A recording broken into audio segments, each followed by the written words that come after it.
எனக்கு ரொம்ப வெரி சூப்பர்ஃப்ளூயஸ். மேலோட்டமாக எல்லாவற்றையும் அணுகி நாடு கெட்டு போயிடும். அவன் அறிந்த திருடன், நீ அறியாத பேதை.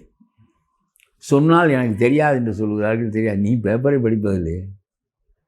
பேப்பர் படித்தால் அதனால தான் புஷியை வச்சுருக்கேன், அதனால தான் இந்த செங்கோட்டையனை வச்சுருக்கேன், அதனால தான் இந்த லாட்டி சீட்டு அடிக்கிறவன் மருமகனை வச்சுருக்கேன். அந்த ஆளுக்கு என்ன கொள்கை? தமிழ்நாட்டில் பரிசு சீட்டு கொண்டு வருவதற்காக எல்லா கட்சிகளுக்கும் பணம் கொடுக்குறாரு.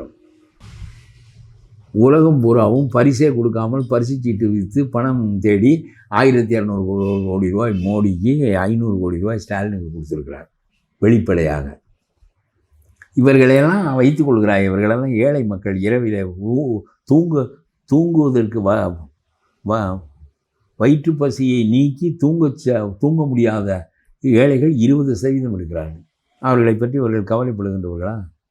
எனக்கு கருத்துப்பூர்வமான கவலை உண்டு. நான் ஒன்றும் பசியோடு போராடி வளர்ந்தவன் இல்லை.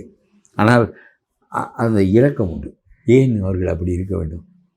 எதற்காக இந்த 50 குடும்பங்கள் 5 லட்சம் கோடி பணம் வைத்திருக்க வேண்டும்? எதற்காக வைத்திருக்க வேண்டும்? என்ன பெரிய உழைப்பு, என்ன வேர்வையை செந்தினாய் நீ?